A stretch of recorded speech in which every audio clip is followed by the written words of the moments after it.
Bueno, Manuel, un apoltronado informático, cansado de la tediosa rutina de su trabajo, no solo durante la infame pandemia, sino desde el comienzo de su carrera profesional, decide darle un descanso a sus agrietados ojos enrojecidos y a su sifósica columna. Pensó que la mejor manera de cambiar sus costumbres sedentarias y calmar su corazón era acostarse a ver una película clásica acompañado de una ingesta excesiva de comida alta en grasas y azúcares procesadas. Trató entonces de ver algo en Netflix, pero lo único clásico para ellos son las anacrónicas series de los 90 o las películas infantiles taquilleras de los 80. Volvió entonces al cable. Probablemente entre tanto canal algo podía encontrar. Efectivamente, después de 10 minutos de zapping, encontró los créditos finales de una película en blanco y negro. Pero no desesperó. Sabía que 300 de canales dedicados a series desechables, había uno dedicado a emitir películas del recuerdo, pero no recordaba su nombre. Mientras terminaba la tanda comercial, revisó un diccionario para conformarse con que clásico es sinónimo de antiguo. Si no conseguía ver una película clásica, por lo menos podía ver una vieja. Empieza la película, se trataba de la antigua Grecia. Volvió a revisar el diccionario y se quedó más tranquilo. Gruñe un león, se escucha una abertura grandiosa y habla el protagonista con un doblaje tan gangoso como pomposo, propio de un mal chiste ofensivo de hace décadas. Eso sí que es clásico. Bueno, hola, ¿cómo están? A quien han escuchado es a don Oscar Waldo, nuestro invitado de hoy para el programa de Ideas de Bolsillo. Agradezco mucho a Oscar Waldo que a través de su pequeño texto de alguna manera nos introduce a lo que trata este capítulo, que es principalmente lo que no está en el streaming, lo que el streaming se llevó, es decir, lo que no se ve a través del streaming, que ahora actualmente Contacto Éxito ha generado todo un hábito de consumo, pero de alguna manera para nosotros que autistiamos más con el cine clásico, o con el cine de calidad, o con el cine, mejor dicho, de otro tipo de sensibilidad, no necesariamente hollywoodense, echamos de menos. Oscar Waldo tiene un podcast que se llama Clásicos que no verás, tengo entendido.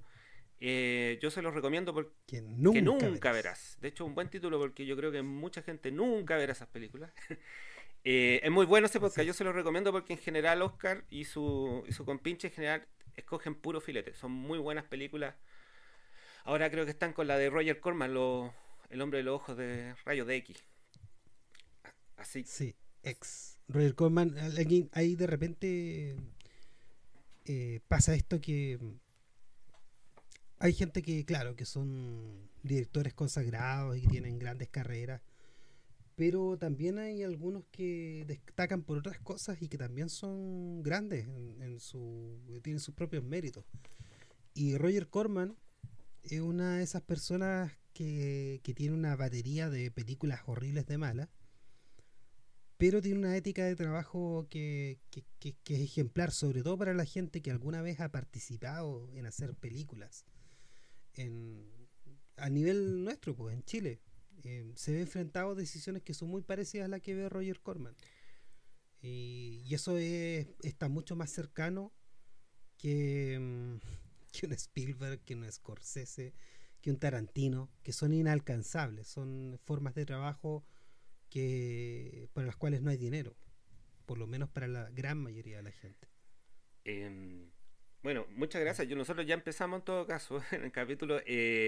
Y para contestarte un poco, Oscar Waldo, lo de Roger Corman es importante porque, o sea, justamente la película que ustedes están reseñando, que es El hombre de la visión de ojos de rayo X, y las adaptaciones de Edgar Allan Poe hay algunas que son bastante notables, pero por otro lado Roger Corman también fue un Mm, gran, creo, escuela. De hecho, Francis Ford Coppola empezó a trabajar con sí, él, y de hecho Roger Corman fue quien descubrió a Jack Nicholson cuando tenía pelo. sí, con el con el Little Shop of Horrors, Exactamente. que después fue un musical. Claro, era el paciente del dentista que era masoquista, que iba a buscar dolor, entonces por eso iba a ver al dentista. Yo no he visto la de Sí. La de Roger Corman, vi el musical de Frank Oz, ¿no? La de Frank Oz es genial, es mucho mejor producida, pero la de Roger Corman es interesante. Lo que pasa es que Roger Corman hay harto que explorar de sus películas. Las más interesantes igual tienen cierto dejo de que podría ser mejor porque por las mismas limitaciones, pero él se dedica a sacarlas, a completarlas, cosa que la mayoría de los estudiantes o egresados de cine todos llevan de años de carrera y tienen con suerte un corto para mostrar. Bueno, una persona como Roger Corman te puede mostrar que sabes que puede hacer en 10 años 3 películas al año. Y esa capacidad de realización va formándote en ciertas cosas. Y aparte, una cosa graciosa de Roger Corman, que pese a lo que podría imaginarse alguien que no conoce bien, el tipo es un gran erudito en cine. Es un tipo que tiene un gusto exquisito. Entonces, a la gente que trabajaba con él, incluso jóvenes, hay gente que tiene 30 años y que alcanzó a trabajar todavía con Roger Corman en algunas producciones, les decía, oye, ¿conoces a... no sé, pues conoces a Dreyer? Mira, ¿has visto a Eisenstein? No, y no tienen ni idea porque son cosas que de repente en las escuelas no te las dicen y nadie te invita como realmente ponerle ojo a esas cosas. Entonces muchos aprendieron cine más alternativo, cine clásico, gracias a las recomendaciones de Roger Corman, que incluso ahora en pandemia hizo un festival virtual. O sea, un tipo incansable, 93 años y incansable. Todavía está vivo, yo no sabía que estaba vivo ese hombre todavía. Está vivo, Bueno, sí. Roger Corman, para la gente que no lo cacha, que vea El Padrino 2, es uno de los buenos que está enjuiciando a Michael Corleone en el juicio. Sí. Como es amigo de Francis Ford Coppola, lo puso ahí como alguien que tenía un rostro como normal. Estoy leyendo acá justamente que Francis Ford Coppola, Martin Scorsese, Ron Howard, Peter Bogdanovich, Jonathan Demme, James Cameron, John Sayles trabajaron con Roger Corman, empezaron trabajando con Roger Corman, así que Y Joe y Dante Joe también. Dante, el gran Joe Dante. Así que eso, volviendo a tu texto con el cual diste inicio a este capítulo, Oscar Wilde, que dice relación con el tedio cuando nosotros nos refugiamos en la caja de los tontos, como decía un amigo, eh, y buscamos, así como Galeano cursimente decía que andaba mendigando por estadios buenas jugadas de fútbol. Bueno, uno prende la pantalla mendigando buen contenido audiovisual, pues ya a veces no siempre ocurre lo que ocurre. Me acuerdo que la idea de hacer este capítulo justamente surge por tu tema con el scrolling, con esta cuestión de pasar y ver toda esta gran oferta de inundación que tiene Netflix. Así que, no sé, pues cuéntamelo, tu opinión ahí con respecto al scrolling. Yo hacía un paralelo del scrolling como una apuesta con desesperanza. Como el scrolling hace tú mueves el scroll para abajo, es como si estuvieras haciendo una apuesta en una máquina de tragamonedas, donde la casa siempre gana, porque tienes la posibilidad de estar haciendo scrolling infinita, pero también a medida que vas aumentando la cantidad de tiempo invertido en ese scrolling, tu nivel de desencanto es tanto que te terminas contentando con algo que en realidad no te convence. Y, y es lo que pasa con el streaming, porque son catálogos muy grandes, pero claramente tienen un sesgo súper, súper, súper claro. Y el sesgo claro que te lo da ciertas cosas que la misma industria se ha ido transformando en una gran integración vertical, donde cada estudio va a tener su propio streaming y seguramente si es que termina alguna vez esta pandemia, antes de que ocurra la siguiente, van a tener sus propias cadenas de cine y entonces también van a ir limitando la oferta. Y claro, lo que hace esta cosa es que a través de algoritmos que predicen el comportamiento, te van indicando qué es lo que puede ser tus gustos. Y lo que pasaba antes cuando uno descubría y creo que es distinto el descubrir al hacer el scrolling.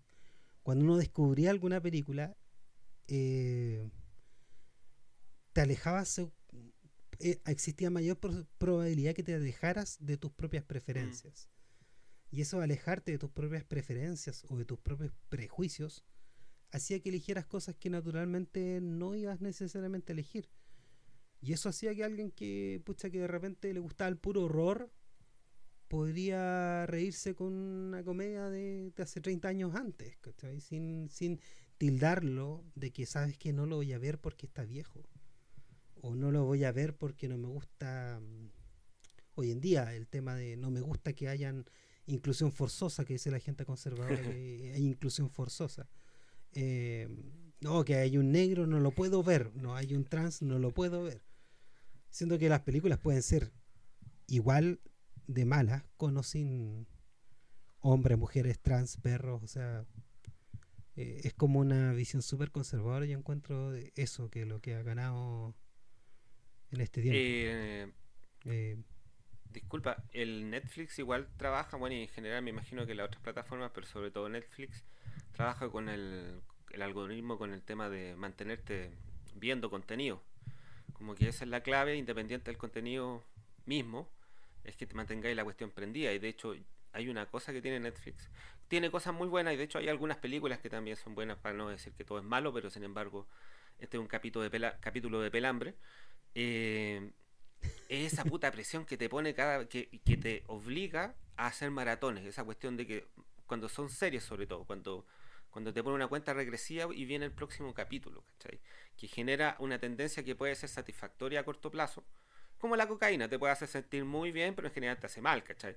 Que es hacer maratones, ¿cachai? De series, que te freye el cerebro y más encima no siempre conserváis los detalles o las cosas más sutiles de la entrega del, de la serie o la película.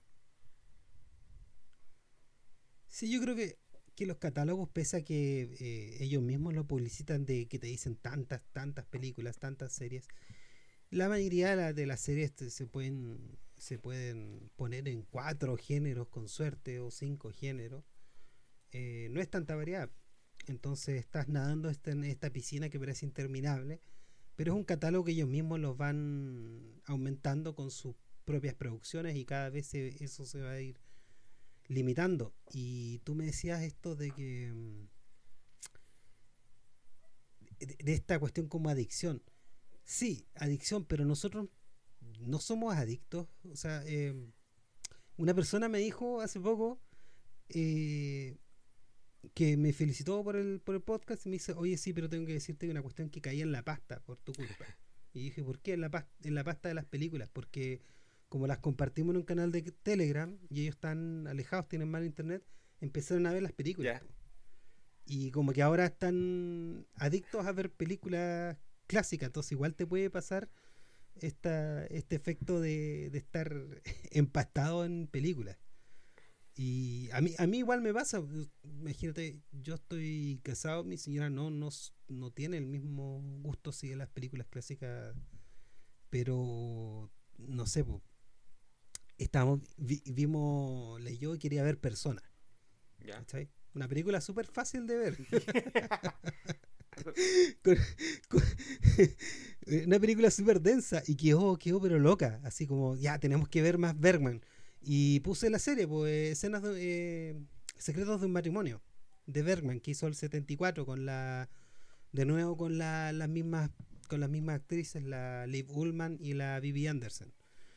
Y, y también, pues, fascinados, vimos 2 capítulos de una. Yo creo que el tema de quedar así como, de perder tiempo viendo cosas así, no necesariamente está mal, pero el problema de la variedad es algo que te va limitando la capacidad de poder tanto ver como algo extremadamente malo, tonto, ¿cachai? Una mala producción, una película, no sé, pues, una telenovela venezolana del año 85, y al mismo tiempo poder ver también, eh, no sé, pues, algo de Jack Stati, po, ¿cachai? Hay, Yo creo que ese tipo de variedad se ha ido cortando. lo que pasa, hay O sea, primero, respecto a lo que decías con la pasta base, yo creo que esa pasta base que tú indicas y que te reclamó una persona es como que alguien que se hizo adicto a, no sé, pues a leer novelas decimonónicas, ¿cachai? Oh, chucha, este weón va directo a la droga, o sea, va a morir, ¿cachai? No, o sea, sí, es una buena adicción, a eso me refiero. Porque por último, una película son 2 horas, 1 hora y media, con bastante contenido, entonces la cabecita no te da como pasan parte 2 o 3 películas más al hilo. Cosa diferente que ocurre, por ejemplo, con las series de televisión de un capítulo de 1 hora o de media hora que como un rotativo van constantemente ahí circulando. Y más que el hecho de que la persona vea la serie, que cada uno es dueño de hacer lo que se le dé la gana, es el tema de que ver tanto contenido audiovisual seguido te hace perderte en la trama en el sentido de que no retenís detalles. No es un disfrute, no es un disfrute ideal del contenido en sí mismo. Ahora, eh, el algoritmo trabaja, yo creo, justamente con la idea de crear hábitos de consumo y mientras menos riesgos se asuman, más fácil es manejar estos hábitos de consumo. Entonces, yo creo que justamente por eso no van a meter cosas diferentes o muy ajenas a lo que consume la persona que sintoniza Netflix. Por otro lado, lo que decís con los criterios que ponen a veces como películas, al final como tú ya dices, son como 4 o 5 géneros nomás, ¿cachai? Pero los locos colocan como películas donde actúa una mujer rubia, películas donde actúa un weón protagonista muy pesado, ¿cachai? Como que son criterios súper... Y yo jamás elegiría una huevada con ese criterio, ¿cachai? Y... Películas de Sí, inclusión ese... y ponen cualquier película. Me da risa lo de las categorías porque las categorías son súper falsas aparte. Es como... No, esto no es un thriller, sino que son películas motivacional. Y ¿Y qué tipo más desagradable de persona? Yo no quiero conocer una persona que ve una película porque es motivacional. Esa persona es una de mis peores personas. O sea, prefiero verlo con un asesino que lo ve porque quiere quiere ver misterio, que es un imbécil mentalidad tiburón que va a ver una película porque quiere sentirse motivado. sí, o sea, nadie se levanta así o llega después de la pega, ay, quiero puro escuchar, sentarme a ver algo que me motive, ¿cachai? No, algo que quiero, no sé, sentir esperanzas de nuevo.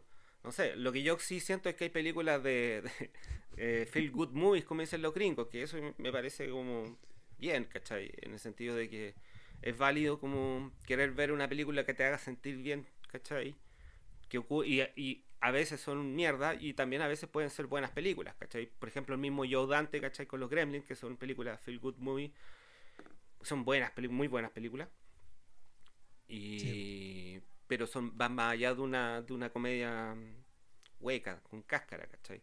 Ahora, el otro tema, yo también creo que el tema del algoritmo y de determinar o acotar la oferta influye mucho el hecho de que no sé si te has dado cuenta que Netflix y estas series como que insertan como socialmente ciertas series como para la discusión, así como tenéis que ver esta huevada, puta, Stranger Things, loco, fue una cuestión que saturaron con la cuestión, después toca con la serie de Luis Miguel, así. Entonces, como que la teleserie ya de Sabatini se fue a la concha de su madre y ahora estamos con la serie de Netflix, ¿cachai? Sí, es un intento de... Bueno, está más viejo que el hilo negro cuando empezó eh, el maridaje entre medios de comunicación y cadenas de producción, como lo que pasó con Random Hearst, William Random Hearst, y Hedda Hopper, que era la periodista que escribía cosas sobre Hollywood, iban dando importancia a ciertas cosas que en realidad de otra forma no tendrían tanta importancia, porque la oferta era mucha. Entonces así es como la gran industria de Hollywood fue también creando hype, como le dicen los ñoños, para expectativas. Pero en este escenario de ahora, lo que quiere lograr las cadenas estas como Netflix es, por una cosa netamente de producción, estandarizar. Mm. Y cuando tú estandarizas, tú tienes un efecto que es la calidad, ¿cachai? La calidad es hacer las cosas tú prometes una cosa y te van a entregar lo que prometen, ¿cachai? Entonces ellos tienen ya establecido seguramente que las parrillas se renuevan cada tanto, con tantos títulos, entonces tienen que tener gente que produzca películas en ese tipo de cadena de producción, ¿cachai? Como si estuvieras armando autos. Entonces esas películas tienen que tener también, vistas desde el punto de vista no de un productor que lucha por un por un concepto o por algo que les motive, como hacía, no sé, Thalberg o David O. Selznick. Esta vez lo que tienen son ejecutivos que son empresarios y lo que quieren es un producto que cumpla con tal cosa, tal cuota de integración. Entonces por eso también hacen esta cosa de meter personajes gay en cualquier lado o tienen que tener de 6 etnias distintas. Eh, es parte de un proceso productivo. Ahora que yo creo que es una cuestión que va a pasar, que siempre ha pasado, que cuando las cosas se estandarizan mucho, termina siendo negocio lo que es distinto. Exacto. Necesariamente la gente en algún momento se va a cansar, por mucho que la adormezcan la cabeza con series que son prácticamente todas iguales o películas que se ven prácticamente todas igual, con el uso excesivo de lentes anamórficos, con luces que se tiran directamente al lente y todo ese tipo de cosas que hoy día es como un estándar. Finalmente tú sales con una propuesta distinta y esos gallos ganan más lucas todavía. Entonces, y también el tema de ganar dinero en una industria como el entretenimiento no es una ciencia, así que nadie le ha podido achuntar todas las veces a esto, o sea, nadie, ni siquiera MGM lo pudo hacer. Entonces Netflix va a pasar por los mismos procesos de auge y decadencia que cualquier otra productora, y va a ser por la misma manera en que hacen las cosas. Sí. ¿Cachai? Y ahora, ¿cuál es la alternativa? Bueno, el pirateo o streaming como Criterion, no sé. Claro, ya vamos a llegar a ese punto de lleno, pero hay una cosa que quería comentarte antes que es verdad. Y sobre todo en Netflix, por ejemplo, con respecto a los otros servicios de streaming como, no sé, pues como Amazon, ¿cachai? O el de HBO, ¿cachai? Que tienen sellos, o sellos, bueno, sí, en Netflix tienen estudios que tienen un capital de películas, un patrimonio de películas bien importante. Por ejemplo, HBO tiene Warner, ¿cachai? Entonces, Netflix tiene que competir con ese tema del catálogo. Entonces, también inunda harto con harto cachureo. Ahora, con esta necesidad de inundar harto cachureo, a veces ocurren accidentes muy afortunados, como The Irishman, ¿cachai? Que es la que hizo Scorsese. Que aunque yo creo que el efecto especial del rejuvenecimiento no quedó tan bueno, pero aún así es notable que se haya hecho esa película. O Roma, que a mí no me gustó tanto, como todas las películas de esos mexicanos, pero sin embargo, en cuanto a factura, es hermosa y es choro de que se haya divulgado Sí. ese tipo de forma de filmar. Mank, Y también Mank, la que salió sí, Mank también es otro acierto, aunque creo que es una película que no es de lo mejor de Fincher, lamentablemente, pero de todas, no, para nada. pero siempre es grato ver a Gary Oldman, ¿cachai? Y Fincher poniendo la cámara como solamente él lo sabe. Dicho sea de paso, a propósito que hablaste de Persona, de Ingmar Bergman, ese efecto del club de la pelea del pene que se corta, ¿cachai? Al final de la película, están Verdad. sacados directamente de la introducción de Persona de Bergman, que es con ese tema de este tipo de montón de imágenes al azar que te coloca el sueco, como para removerte, Sí. como para trabajar con tu psiquis. Pero bueno, efectivamente lo que tú estabas mencionando, o sea, esto afecta el tema del billete, o sea, al final, para uno que autistea más con el cine de otra naturaleza, ya sea de autor o clásico, o de otras regiones, tenéis que justamente irte a Movie o a Criterion, que creo que todavía está en Europa y no llega acá, o algunas páginas medias mulas, o para los que uno quiere meterse la mano en el barro, ahí meterse con torrent, pero no, eso no todo el mundo se da esa paja de torrent porque se intimida con siente que le van a meter preso a los gringos, poco menos, ¿cachai? Que van a ser como Edward Snowden. No, ahora el tema de Telegram es muy bueno para esas cosas. O sea, Telegram puedes encontrar series, películas clásicas. Hay muchas de Criterion que están dando vuelta también. Mira, yo lo sabía, yo estoy como, como persona avanzada, como baby boomer, pero boomer al fin y al cabo como que no está al tanto de Telegram, pero voy a insertarme en eso. Ahora, eh, ¿por qué, ¿por qué debería estar disponible otros contenidos, Oscar? Porque al final estamos puteando contra Netflix, porque justamente nos ofrece una oferta acotada, pero también queremos, es necesario indicar las razones por las cuales es bueno tener un criterio mucho más amplio.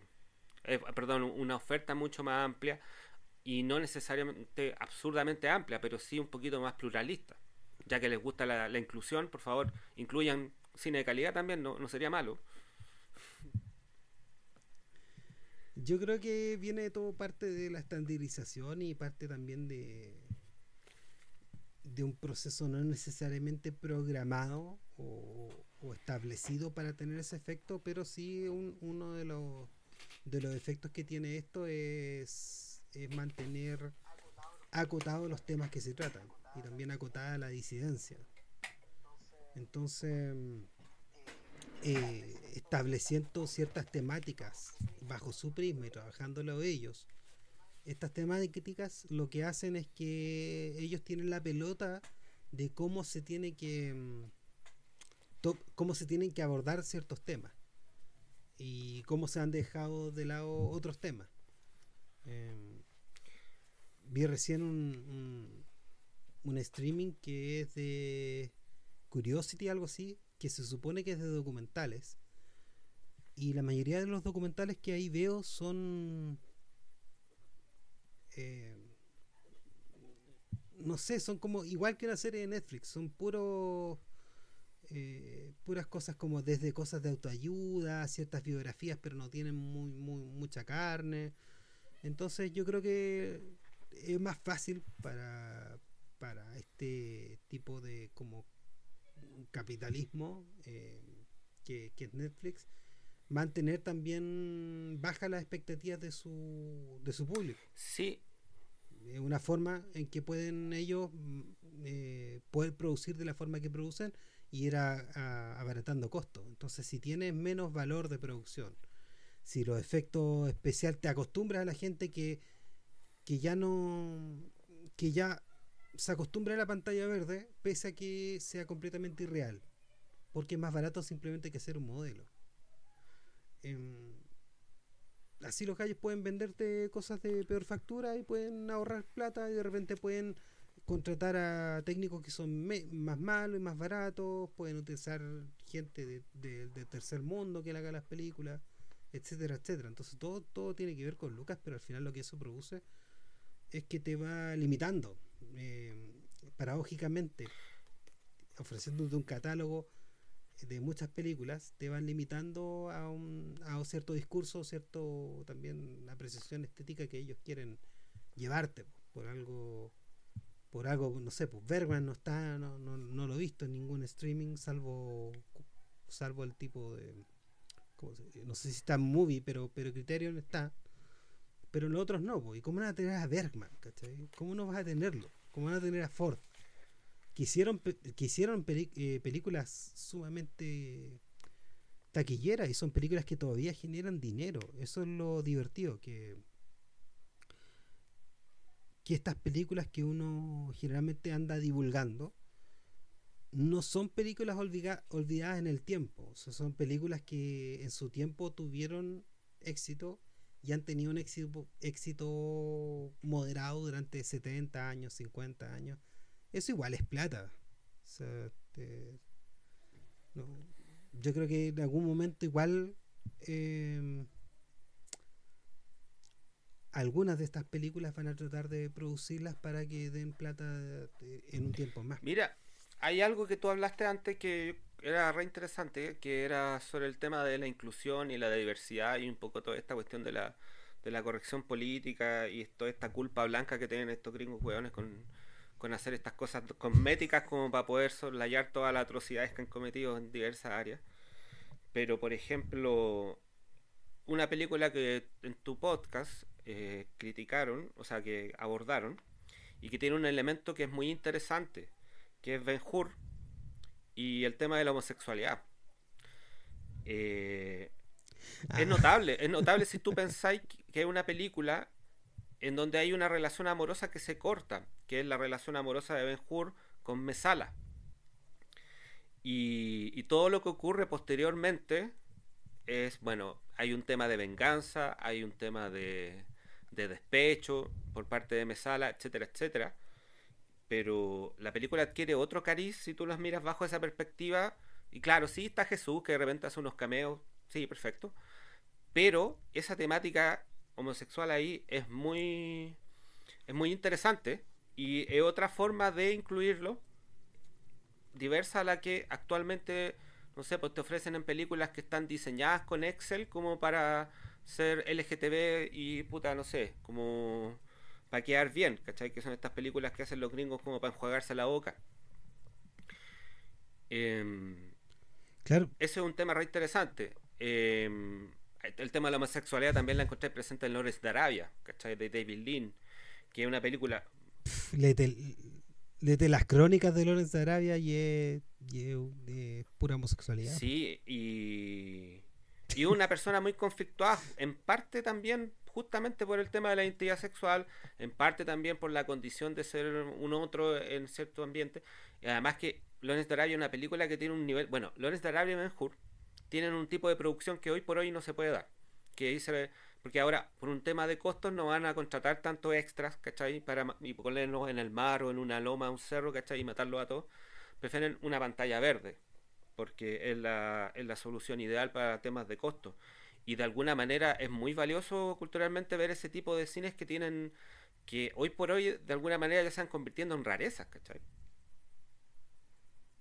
Sí, y yo le mostraba ayer justamente, estábamos viendo la escena de la carrera de cuádricas con mi hija que tiene 10 años. Y le iba explicando también de cómo se hacía ese tipo de cosas, porque ella no está acostumbrada a ver caballos reales corriendo, ¿entiendes?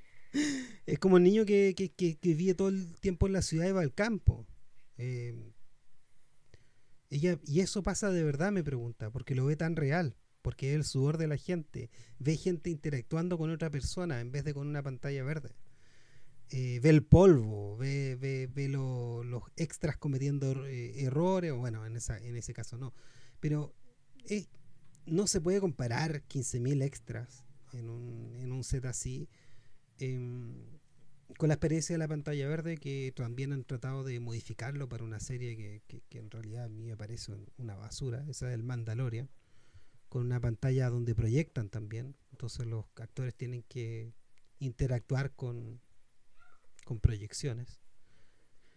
Em, es una experiencia distinta también tanto para el que está haciendo la película, ¿cierto? Tanto para la industria, pero también para el espectador. Y hay una cuestión que dice Gilbert Gottfried que me gusta harto, que dice: las películas de antes se ven, los efectos de antes se ven, no se ven creíbles, pero se ven verdaderos, y los efectos de ahora se ven creíbles, pero se ven falsos. Sí, La materialidad de algo, la materialidad de un modelo, eh, igual te produce cierta familiaridad a ti, ¿cachai? El ver ese modelo en vez de un... Incluso las películas que uno no es tan fanático, o sea, no soy fanático para nada, como Star Wars, eh, las primeras tienen esa cosa de modelos, de avioncitos, de explosiones que ocurren de verdad, y también es valioso, hay todo un arte también respecto a eso, ¿cachai? sí, el factor de lo Y se novedoso. ha perdido un poco, Disculpa. sí. Y hay una cosa, ¿sabéis? Que respecto a eso se me ocurrió otra cosa ahora recién. La magia del cine, el término de la magia del cine. Me da mucha risa, los primeros cineastas eran efectivamente magos, po. Eh, era gente que se dedicaba a la magia. Y, pero ahora hay ciertos conceptos que se asocian que no tienen ninguna relación. O sea, la magia del cine, para mucha gente, la magia del cine son efectos especiales. Y ni siquiera cualquier efecto especial, porque ya no existe el efecto práctico, sino que son efectos especiales hechos en computadora. Y eso haría que una película tuya sea mágica. No tiene nada que ver con los sentimientos. Y en general uno se conecta con cualquier obra de arte, uno se conecta a través de esa empatía, esos sentimientos que uno tiene. No en cuanto a qué tan realista se vea algo, ¿cachai? Cuántas horas pasó alguien en el computador haciendo algo.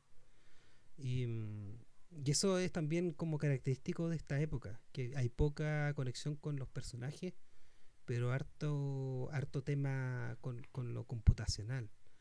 Y también lo que se hablan también esta misma gente y los ñoños que hablan de lo épico. Todo es épico. Y lo épico tiene otro significado, no tiene el significado que tiene lo épico, no es valiente, no es... Entonces me da risa, van creando ellos sus propias tecnologías que no tienen ni siquiera asociación con lo que realmente es.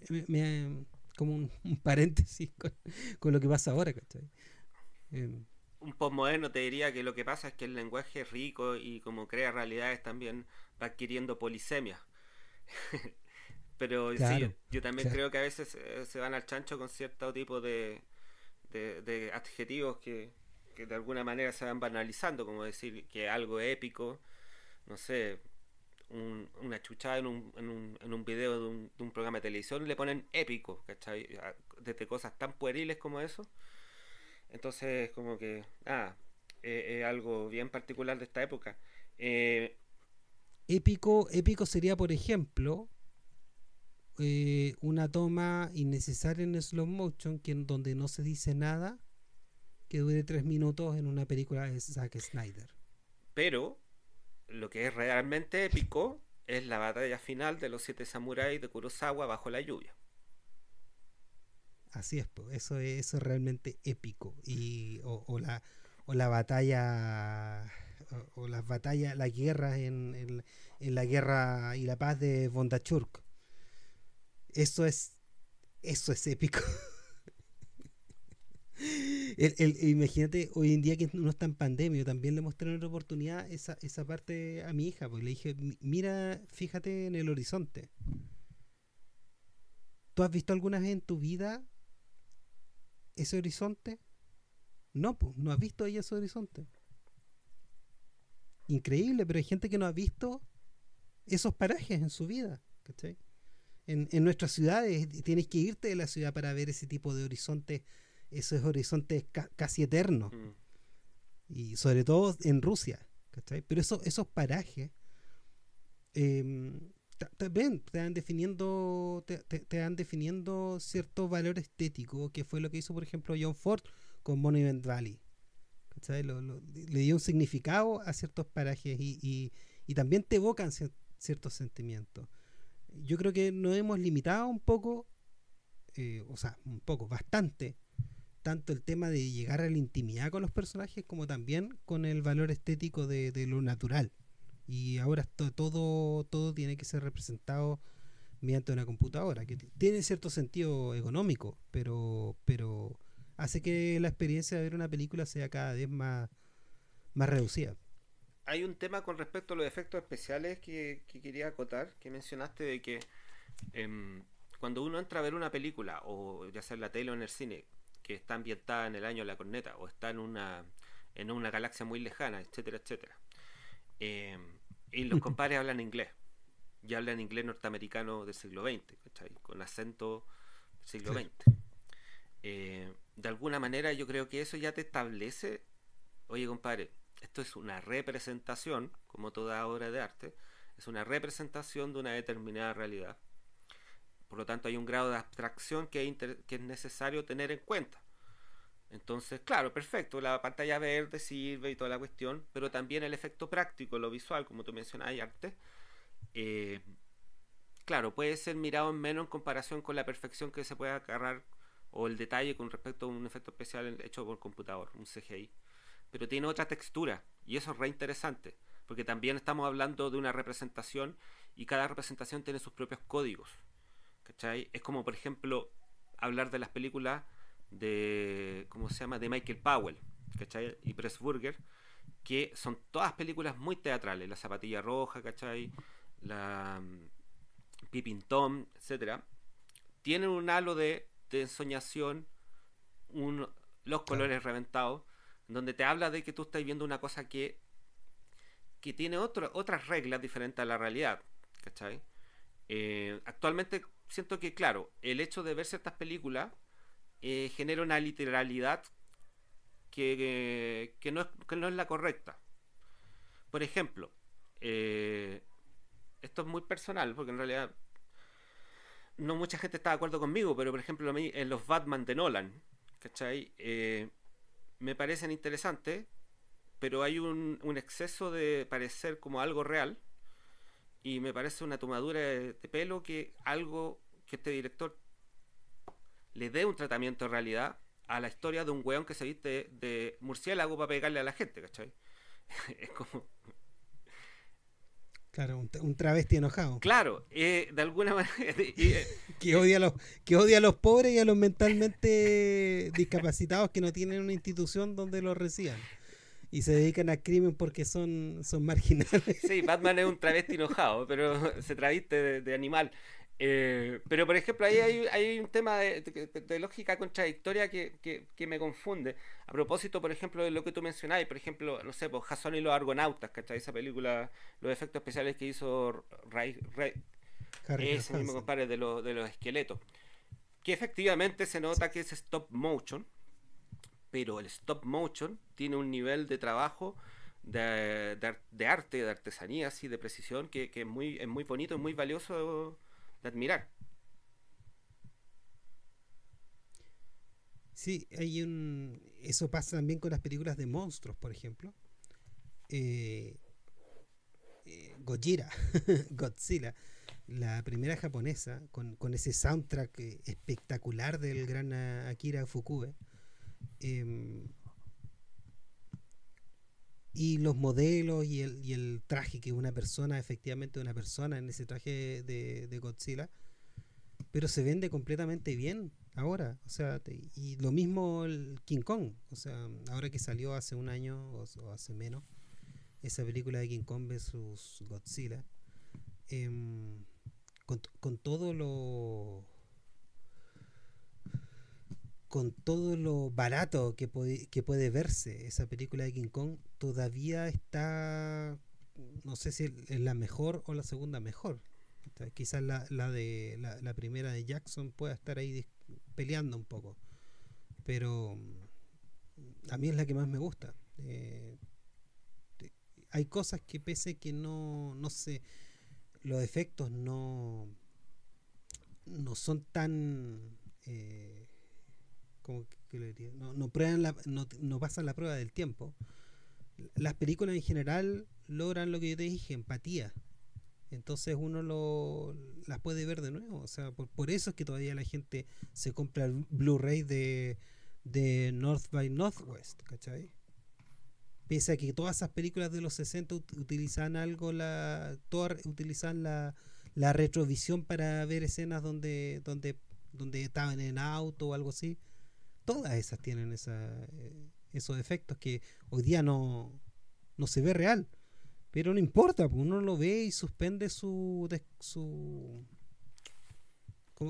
suspension of disbelief, que le dicen los gringos. Mira, La suspensión de su, ¿cómo la se dice? suspensión del Disbelief, juicio.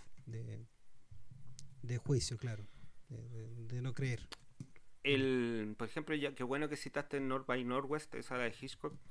Alguien que sea fanático, que guste mucho, por ejemplo, de ver las Misión Imposible de Tom Cruise. Puta, veis esa, que es el antecedente, es la piedra fundacional del weón que lo persiguen durante toda la puta película y que después tiene que conseguir el McGuffin para que lo dejen de perseguir. Eh, y ahí está no sé, como la piedra fundacional y además que está muy bien filmada y muy bien hecha, ¿cachai? Y hasta el día de hoy la piratean. Entonces, Sí, pues, sí, por eso el creer, el tirar el cine clásico a un tacho y decir que no, que son películas viejas y todo eso, son películas súper vigentes. Sí, me da risa ese tipo de juicio que se hace por el cine clásico, es claramente malintencionado. sí, el Eh, famoso presentismo, como he escuchado por ahí. sí. Yo pienso, por ejemplo, en la polémica que se armó sobre los gringos hueones, para variar, con el tema de lo que el viento se llevó, que efectivamente es una película que tiene tintes racistas, pero cuánto mejor, pues si los gringos son racistas y la industria cinematográfica gringa es racista. Y a los 30, a los años 30 y 40, claro, a lo mejor no lo disimulaban tanto como ahora que se lavan la boca con con los afroamericanos, los negros, ¿cachai? El LGTB y toda esa cuestión. Pero sigue siendo racista, entonces es interesante como documento histórico también esa película, pero los pelotudos estaban pensando derechamente no subirla al streaming, ¿cachai? Es que lo que quieren ellos es borrar la historia y decir que nunca fueron racistas. Ese es el objetivo, al final. No es que no es que exista una conspiración internacional de este famoso progresismo que sea de paso no tiene ningún, no ha ganado ni un territorio, no hay ningún país que tenga un presidente progresista en el planeta, no hay ninguna transnacional que se pueda decir progresista en el planeta o en la historia de la humanidad, dicho sea de paso. Entonces este no es no es que estemos secuestrados y que no nos dejen ser hombres, porque es cierto, es un efecto y el mismo capitalismo se adecuando a las preferencias de nuevos consumidores y sería simplemente eso. Pero los actuales dueños de Disney no deben tener nada de progresista. Y, Eh, Así que pueden estar tranquilos todos nuestros amigos ultra conservadores de que toda esa moda de hacer, por ejemplo, versiones de historias clásicas. Por ejemplo, ahora están espantados porque creo que hay una persona, una etnia negroide, siendo la sí, sirenita, como si la obra de la sirenita hubiera sido fiel a la historia original, sí, po. po.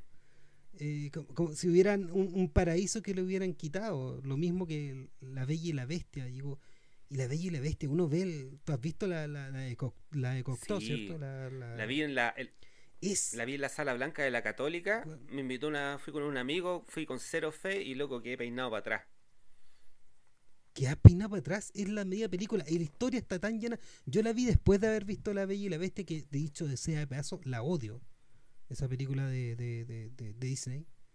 Y fue como, wow, o sea, esta historia es mucho mejor, es mucho más rica, y yo nunca la leí simplemente porque odiaba a la Bella y la Bestia. Entonces, anda a saber tú, mucha gente que se podría fascinar con historias como la Caperucita Roja, contadas realmente como eran, ¿cachai? Están llenas de dramatismo, llenas de cosas terribles que pueden ser hoy en día dramáticas, po. Entonces me da risa como que es ladrarle al árbol equivocado, que lo que para ti es tan sagrado es una cosa que en realidad no es el clásico, sino una interpretación de una versión. Ni siquiera estás, ni siquiera sabes cómo ser conservador. Sí, pues. Bueno, es que en realidad, eh, mira, todo se resume con una polera del Che Guevara. Si al final, como dijo Sí, Chichek, el capitalismo se alimenta de sus crisis, ¿cachai? Los fagocita y nada, sí, ¿cachai? Si no, pregúntele a la concertación. Pero, y claro. lo otro es el tema Disney, que es lo de refilmar en live action esta cuestión de sus clásicos animados, ¿cachai? Con esta cara nueva, fresca del siglo XXI, para después subirlo a su streaming o eventual, pero primero una escala en el cine. Y justamente eso tiene un poco de lo que, bueno, primero que todo, te refleja un poco la falta de ideas que tienen estos locos. Y segundo, el tema de la reescritura de la historia, ¿cachai? Como que Claro. tratemos de borrar lo que está anteriormente o soslayarlo de manera que la gente piensa que esto es la piedra angular de este tipo, o sea, la versión angular, no sé, pues de la Caperucita es tal de cera, ¿cachai? La que hicimos, no sé, pues ahora el 2000 y tanto, con actrices de carne y hueso, ¿cachai? O actores de carne y hueso. Entonces tiene ese tema ahí, y los gringos y Disney sobre todo, que es bastante bueno para... Es una de las industrias más maquiavélicas que existen en el mundo, a mi parecer. Tiene este cortometraje animado que lo tienen secuestrado, que se llama La Canción del Sur, que Oh, qué bueno. Uncle Remus. no sé si lo cacháis, que es de un tío, es de un negro, Sí. ¿cacháis? La época del esclavismo, que echa la talla con un conejo y cantan y toda la lecera, pero el socio ahí, el negro, es como un tío Tom, entonces es súper esclavista. Pero los locos la tienen encerrada bajo 7 sellos, así. Sí, pero todo el mundo la ha visto. De hecho, hay una talla cuando filmaron The Man Who Shot Liberty Balance, em, del 57 creo que es cierto, de John Ford. Estaba Stewart, Jimmy Stewart, el protagonista, haciendo una escena con un personaje negro que tenía el overall. Estaba súper personificado como ese esclavo, ¿cachai? Y John Ford, para joderlo, le pregunta: oye Jimmy, ¿qué me dices tú de esta escena? ¿Tienes algún problema? Porque seguramente lo miró y vio que tenía algún problema. Y dice: sí, bueno, este personaje es un poco como el tío Remus. Y John Ford espera que haya una reunión con todo el crew y le dice: al parecer nuestro amigo Jimmy Stewart tiene problemas con los negros. Dinos, Jimmy Stewart, ¿cuál es tu problema con los negros? Y bueno, no sabía cómo explicarle a los actores negros que el problema de él era que se veía demasiado como un esclavo servil este personaje, Good, el Uncle Goody Remus. Strode se llama ese actor, que Sí. sale también en Érase una vez en el oeste de Sergio Leone, en el comienzo.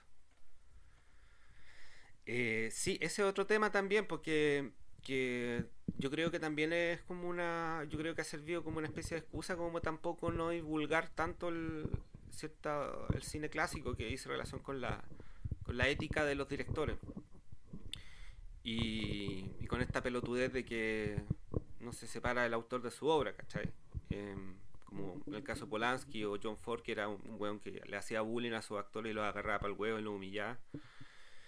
Que no, en ningún caso estamos diciendo que algo es bueno, pero estamos hablando de película y lo otro nos importa un rano. Pero Sí. no sé, yo no imagino a Netflix subiendo, no sé, toda la filmografía de Roman Polanski, porque ahí, no sé, me imagino que le prenderían fuego en las redes sociales. Sí, yo creo que el problema anterior a ese es que nosotros creamos esos monstruos. O sea, yo no, porque yo soy una persona que no anda. eh, yo no creo, yo no tengo ídolos. Entonces, pero la gente idolatra y dentro de este fenómeno donde idolatran a gente, los cercanos que lo idolatran también van facilitando y permitiendo conductas que son abusivas. Entonces, está antes la cuestión. O sea, no crean tanto. La gente le anda, todavía le lamen la pata a Tarantino. Y no tienen ni idea que el tipo es igual de abusador que todos los otros que andan funando. O sea, eh, sí, es mentira también toda esta cuestión. Todo esto es mentira de Hollywood, de Roman Polanski. ¿Por qué del Me Too? Claro, se echaron a Harvey Weinstein. Pero puta, hay historias de un montón de gente que es abusiva y que todavía está en la industria y le va en la raja. Y siguen teniendo muchos fanáticos y, y no se lo funan. Tarantino fue un guan que incluso no defendió a la Uma Thurman estando con ella, tratando de abusar de ella el Harvey Weinstein, y de hecho él mismo en entrevistas lo dice. O sea, no es un rumor siquiera, está confirmado. Y, y claramente lo que te enfrenta a ti es que en realidad, claro, la obra, a los que les gusta la obra de Tarantino, que yo no soy dentro de aquellos que les gusta la obra, pero ellos en realidad están omitiendo esa parte de él, o definitivamente llegan a la conclusión lógica de que el tipo sea desagradable, abusivo, etcétera, no mancha necesariamente su obra, porque su obra no es directamente una apología a lo que es él, ¿cachai? Mm. Yo creo que eso es lo que la línea que yo podría trazar en todo esto, ¿cachai? Si la obra es una apología a todo esto, pucha, ahí yo sería más tendría más cuidado, ¿cachai? De darle plata a un tipo que está haciendo eso con y creando todo un universo donde esto se hace como permitido. Inclu- Pero de otra forma tampoco es tan así, porque imagínate que tú hoy en día tú puedes ver el nacimiento de una nación y casi todo el mundo que no sea nazi o de la NRA va a entender que está mal lo que estás viendo. el Ku Klux Klan. El Ku Klux Klan no son los buenos de la película. Cualquiera persona lo entiende, ¿cachai? Mira, Y viendo algo que es completamente apología del Ku Klux Klan. vamos al caso, por ejemplo, lo que conversamos la otra vez, ¿cachai? Del triunfo de la voluntad de Leni Riefenstahl, que es una apología al nazismo, pero sin embargo está bellamente filmada, es una muy buena película, y de hecho la película ha tenido influencia enormemente hasta el día de hoy en todos los comerciales de deportes, ¿cachai? De alta gama, de alto nivel que se hace. Y mucho cine que tiene que ver con la corporalidad, ¿cachai? O con movimiento tan fluido del ser humano que refleja esa mujer en ese cine.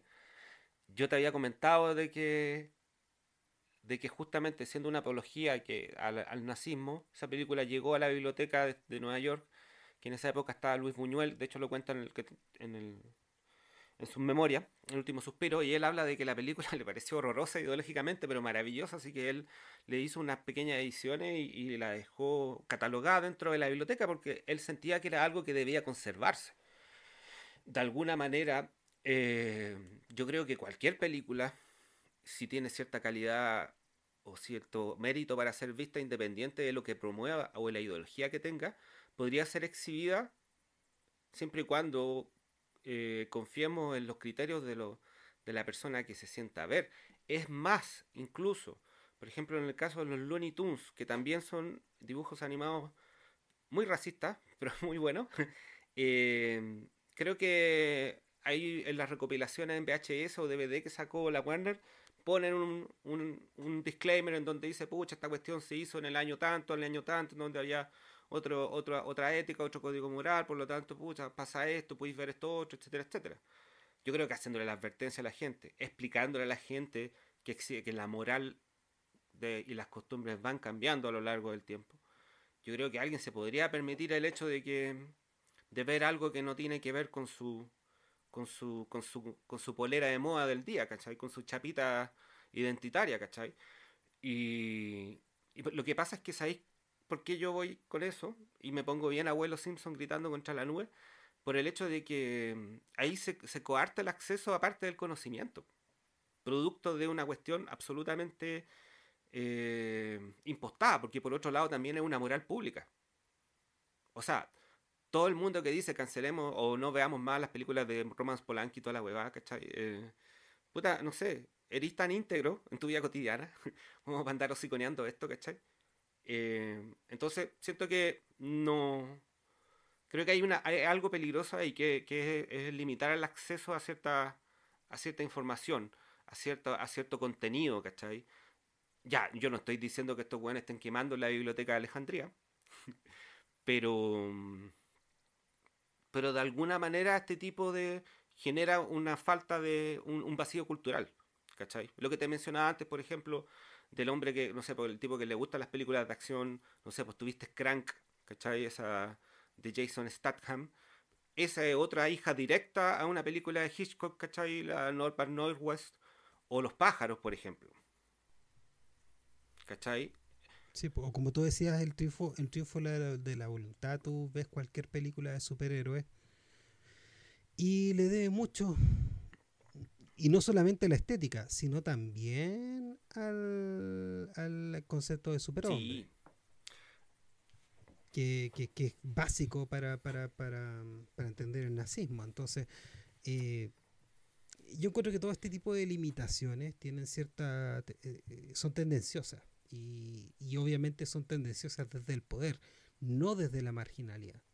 Entonces hay que mirarla siempre con desconfianza. Nunca una cadena conservadora internacional de diarios ni nada de eso va a poner como noticia este tipo de cosas. Estás buscando algo. Están buscando algo nomás y están buscando que hablemos de este tipo de cosas que no tienen ni un sentido. Porque si fuera tan así, entonces, si llegamos a las consecuencias de ese razonamiento al final, no nos quedaríamos con nada de No, po. música. No podríamos escuchar Michael Jackson, no podríamos ver una pintura de Caravaggio, no podríamos ver a Picasso, no podríamos escuchar a Mozart, no podríamos reírnos con Bill Cosby. Ni las Em, películas de Chaplin. Ni las películas de Chaplin. O sea, una de las que reseñamos fue El Circo de 1928, mientras el tipo lo estaban acusando de haber violado a la señora en una demanda de divorcio. Entonces, pucha, al final nos quedaríamos sin nada. ¿Y quién sería el que tiene que determinar quién es esa persona prístina a la que hay que ver efectivamente sus obras? Y, y lo que pasaría, lo que va a pasar efectivamente, si eso llegara a pasar, que no creo, es que encontraríamos que esa gente ungida de esta aura de celestial terminaría siendo igual muchos de ellos abusadores, justamente porque lo idolatraste y lo transformaste en otro ser superior. Sí. Entonces su superior va a hacer cosas que hace la gente que tiene ese tipo de poder, po. Eh, Y vuelve al mismo lugar donde estabas claro, el antes. tema de los superhéroes es interesante que mencionáis. Lo habíamos conversado la otra vez, pero como no quedó registrado, vale la pena reiterarlo. Nada, porque, claro, pues últimamente en el tema de la corrección política, ya todo regio, estamos funcionando muy bien como sensores públicos. Y cada cierto tiempo nos vienen y nos bombardean con cine de superhéroes que derechamente es protofascista, ¿cachai? Yo creo que ahí tiene una Sí, conexión con Lenny Riefenstahl que tiene que ver ya como lo que tú mencionas con el superhombre, con una raza superior. Porque al final de cuentas, un superhéroe es una especie de humanoide que tiene condiciones superiores a las normales que tenemos nosotros, ¿cachai? También genética, genéticas, po. ¿cachai? Y por otro lado, y que nos refugiamos y que admiramos de que el compadre tenga esta... Y nunca los vemos como una amenaza en circunstancias que Superman podría hacernos cagar, ¿cachai? Y por otro lado también está el hecho de que justamente los superhéroes, por tener esta condición superior física de su raza, de su genética o de su accidente nuclear, en el caso, no sé, de superhéroe de los Simpsons, los hueones dejan la cagada a lo largo de todo el mundo, ¿cachai? El Estado no existe y es un patio de juego el mundo, ¿cachai? Tal como lo es para los gringos, políticamente, geopolíticamente hablando. Entonces, por un lado, siento que Porque, estamos paqueando a gente o cancelando a gente que tiene ciertas conductas reprobables moralmente y cancelando lamentablemente su obra. Pero por otro lado, la gente se está tragando las medias ruedas de carreta consumiendo este tipo de cosas que son protofascistas. sí, pues, sí, por eso no es una incongruencia, no tiene sentido. ¿Y por qué las que más venden son este tipo de cosas militaristas, protofascistas, todas las que muestran armamento es porque tienen plata del Ministerio de Defensa? Eh, es porque esto nomás es la industria que se está adaptando y creando estas polémicas que venden y que a la vez que producen como reacción una reacción más fuerte, reaccionaria, ¿cachai? De toda la gente que es mucho más conservadora y que no se relaja de porque alguien hace histeria en una red social manipulable y creen que eso sería la realidad y que ellos eventualmente no pueden ver nada porque hay alguien que le molesta. Entonces, por un lado tienes la gente que se ofende por todo y por otro lado tienes los otros que se ofenden porque los otros se ofenden. Entonces son como dos guaguas lloronas que no racionalizan nada, porque al final el que quiere ver el contenido que quiera lo puede ver. O sea, hasta los pedófilos pueden ver videos que les gustan seguramente en sus redes y no va a haber una película, ¿cachai? O un dibujo animado antiguo. Eh, y si quieres que tus hijos los vean, los puedes ver, pues, se los puedes pasar. O sea, ¿quién te limita esa libertad? Es súper raro, porque aparte históricamente los que han limitado siempre esa libertad no han sido esta gente que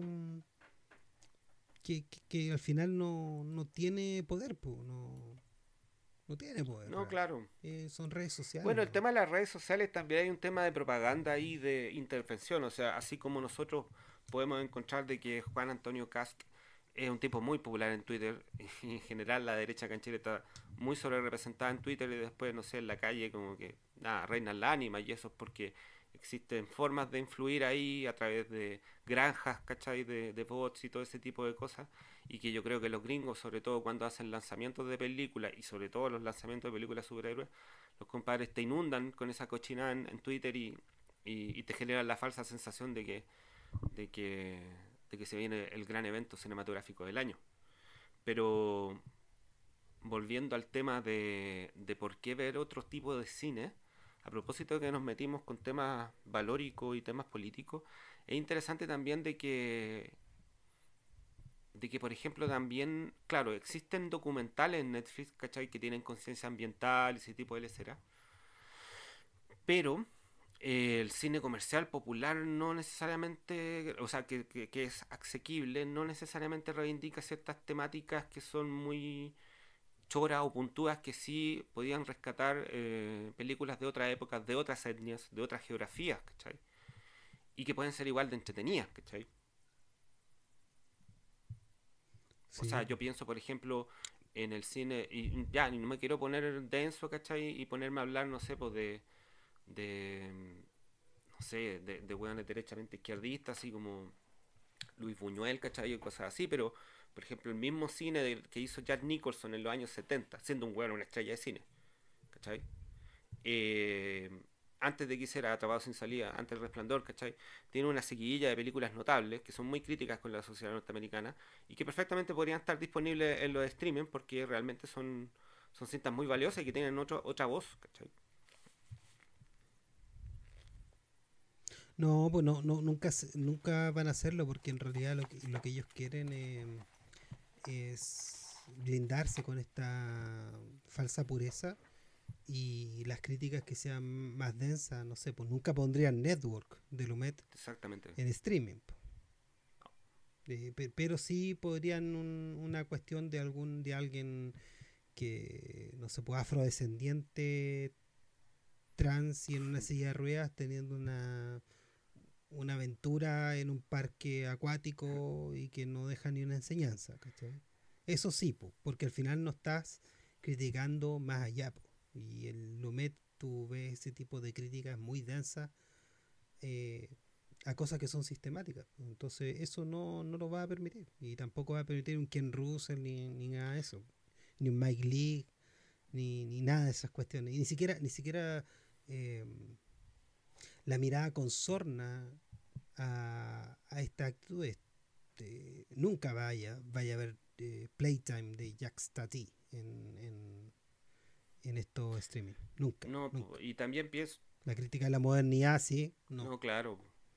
Yo ahí pienso también en, bueno, en Arthur Penn, que te mencionaba el otro día con respecto al Pequeño Gran Hombre, ¿cachai? Que es una película que expone en tono de comedia, pero expone el tema de lo que es el genocidio norteamericano que hicieron los gringos con sus propios indígenas. O, o mismo Sam Peckinpah, También hizo Bonnie and claro, el Clyde. mismo que hizo Bonnie and Clyde de Arthur de Pempo. Arthur Penn, sí, de hecho, que es una de las películas que inauguró la violencia más explícita. Eh, un poco dicen que tiene que ver con el color con la llegada de noticias a color de Vietnam, en donde en los noticieros pasaban mucho lo que ocurría en Vietnam y todavía no estaba regulado el tema de la censura y pasaban y mostraban mucha carnicería. Entonces, claro, si el público en televisión puede ver esta carnicería, podemos llevarlo al cine también a modo de crítica. De hecho, Bonnie and Clyde responde un poco a ese tipo de época justamente por eso. De hecho, Arthur Penn antes hizo La Jauría Humana, que es una película que trata de Sí. un pueblo gringo que se dedican a perseguir a un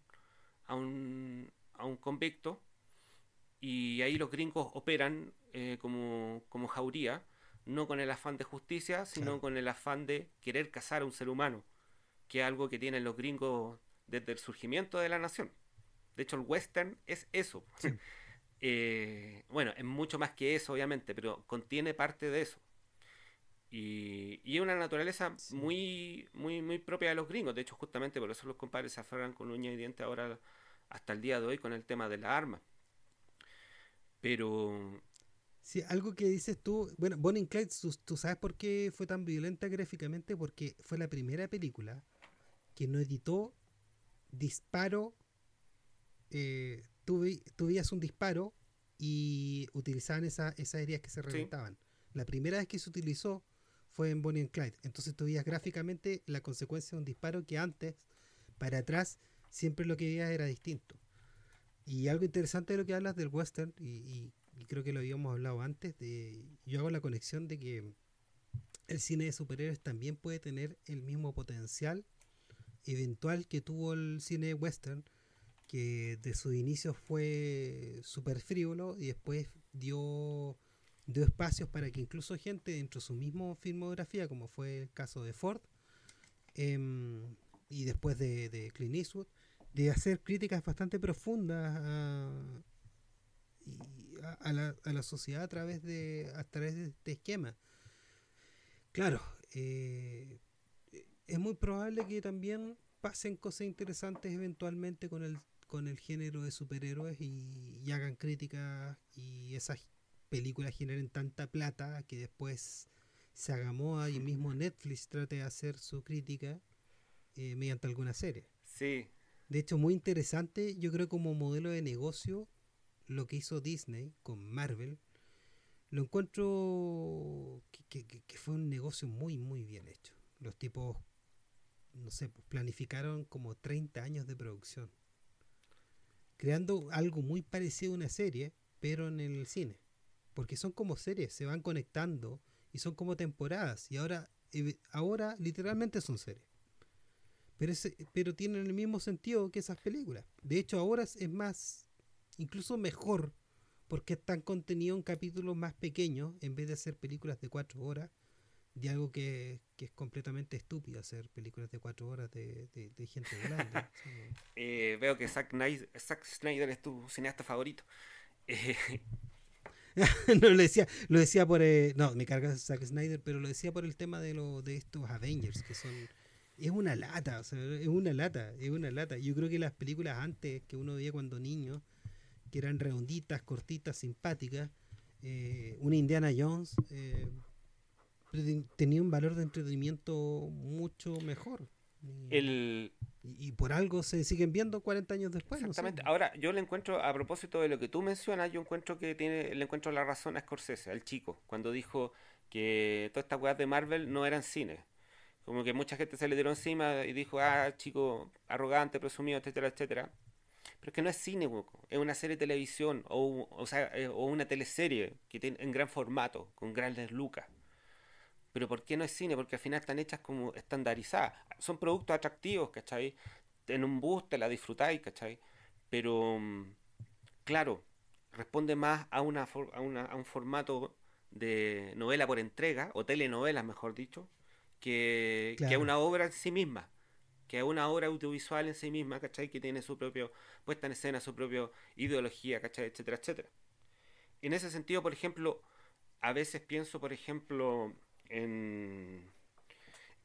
Sí, Y ojo, deja hacerte un alcance. Ojo, incluso ellos lo ofrecieron como eso. sí, O sea, Disney nunca nos engañó diciendo que esta era una obra particular, sino como un paquete de cuestiones que iban a ofrecer. O sea, quienes están viendo, quienes están equivocados, son quienes pretenden que Disney no hizo lo que hizo habiéndonos avisado que le iba a hacer. Este es nuestro proyecto en 20 años, en 5, en 10, en 15, en 20, y ahora tenemos este otro desarrollo que va a durar esto, y vamos a incluir este tipo de gente.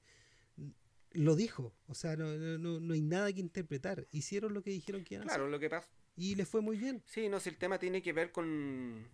Está ahí, ¿cachai? Si eso está ahí. Si al final el tema tiene que ver con la profundidad del espectador para leer los productos que está comprando, los productos audiovisuales. De hecho, justamente yo creo que eso es lo interesante de que la persona, como tú dijiste al comienzo, se encuentre con estas con estos accidentes, con este cine diferente, y que de repente diga, oh, chucha, en realidad está buena, ¿cachai? Porque le permite afinar el ojo y tener otra escala para poder medir lo que está viendo, ¿cachai?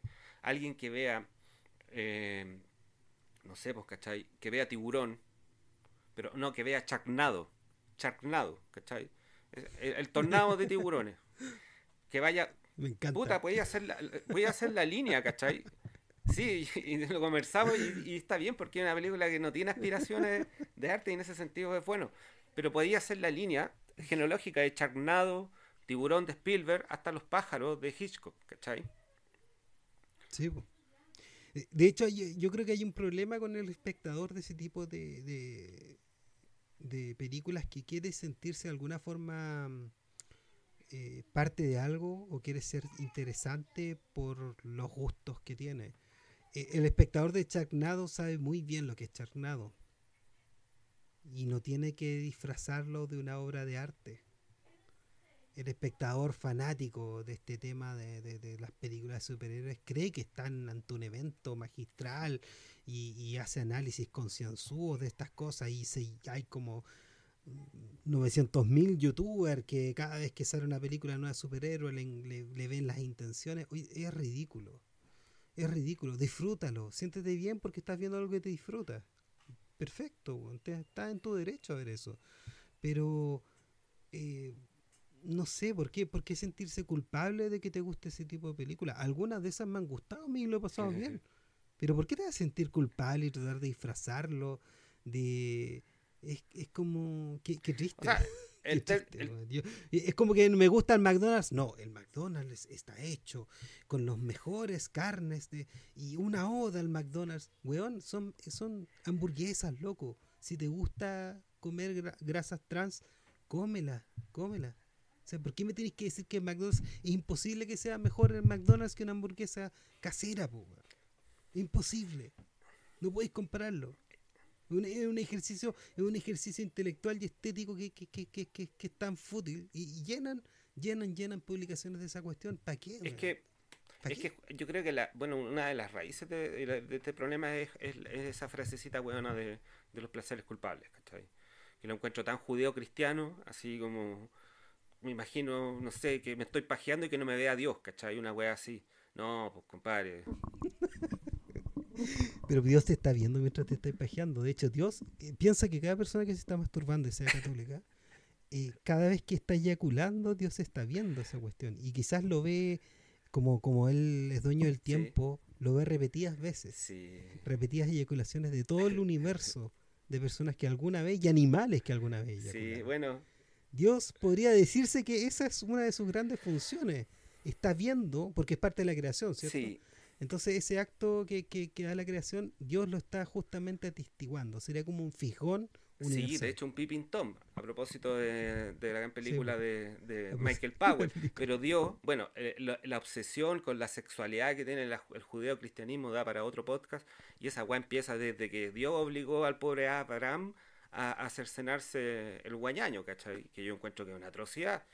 Ya partimos mal ahí, pero bueno, eso da para, para otra cosa. Oye, ya vamos a completar casi las 2 horas, se nos pasó el tiempo volando, Oscar. ¿Te gustaría agregar Sí. alguna cosita? No, estamos bien, lo pasé bien. Y nada, pues el scroll y todo eso da risa. A mí me da risa porque al final todo se resume en si uno lo pasa bien o no. Y eso debería ser lo único que nos debería importar. Entonces, em, de repente le puedes pasar bien con cosas que tú no pensabas que le iba a pasar bien y eso, ¿cachai? Y el cine que no es tan mainstream o ahora, o el cine antiguo, te puede ofrecer esa experiencia, o no, ¿cachai? Claro, mira, Eso. también como dentro como para cerrar ahí, yo como te comentaba la otra vez en el podcast que no se grabó por culpa de este servidor,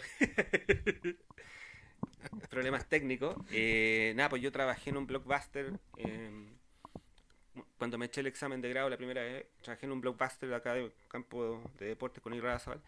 Y efectivamente, ¿cachai? Está Babilonia, está el cine norteamericano inundando todas las mamparas, pero habían como... El VHS era mucho más variopinta la oferta, ¿cachai? Entonces, habían cine extraño, había cine de directores clásicos, ¿cachai? Estaba esa oferta y a veces la gente, por la pura carátula de la película, llevaba ese tipo de películas e incluso a veces hasta le gustaban. Yo te había comentado de alguien que una vez llegó y me dijo como quiero ver películas de misterio porque me gustan las películas donde resuelven misterios, ¿cachai? Y yo le pasé Ghost for Park de Robert Altman, ¿cachai? Que es una gran película de misterio, pero también una gran película de Robert Altman, ¿cachai? Y fue un golazo, de hecho el compadre después me pidió otra. Hoy también yo recomendaba cachureos cuando veía que la persona realmente me iba a putear si yo le recomendaba algo, no sé, pues, oye, ve el perro andaluz, Te weón. dijo, dame te preguntó, dime otra de Robert Altman y tú dijiste Popeye, 1980. Preta por té. Eh, Oh, bueno, ese tipo de accidentes, como tú bien mencionas, con respecto a como salir de... ¡Ay, qué frase de mierda! Pero no tengo que decirla. Salir de la zona de confort, de consumo. No es posible con el tipo de streaming y ahí ese es el problema, ¿cachai? sí. Están otras voces, está otro cine ahí disponible, pero hay que indagar y nada, yo creo que es interesante que la gente pueda acceder a eso, aunque sea por accidente, porque yo creo que va a enriquecer su mirada crítica hacia lo que está viendo. Yo creo que siempre es bueno tratar de ser menos weón como consumidor. Y de alguna manera es como De actitud. hecho, ¿sabes qué? ¿Sí? Personalmente, yo llegué, a mí me encanta el cine asiático, el cine japonés sobre todo. Yo llegué al cine japonés por casualidad, porque una distribuidora, un videoclub cerca de mi casa, que era un videoclub horrendo de malo, o sea, era como el típico videoclub alternativo donde había casi puras pornográficas. Y creo que la industria que distribuía estas pornográficas también distribuía películas de cine de directores asiáticos de los 90. Ellos tenían toda la colección hasta entonces. La fueron teniendo, creo que en el 92 vi Violent Cop de Takeshi Kitano. Y tenían de Takashi Miike, Takeshi Ichi y otros directores japoneses que me llevaron eventualmente a conocer los otros más antiguos. Pero fue una casualidad. Yo vi la carátula, vi en policía violento. Yo dije, pucha, como las de Steven Seagal. Y no, pues me encontré con algo que me voló la cabeza. Como a los protagonistas, digamos. Exactamente. Oye, Oscar, pucha, un verdadero gusto tenerte acá en Ideas de Bolsillo y yo creo que nos vamos a seguir viendo en otra oportunidad, ya sea, no sé, en otra instancia. Y nada, pues estás cordialmente invitado para otra oportunidad. Ya, gracias. Lo pasé Qué muy bien. bueno. Ya vos, compadre, un abrazo. Un abrazo. Chao, Chao. estimados auditores. Gracias por escuchar Ideas de Bolsillo y cuídense muy bien que la cosa está brígida afuera.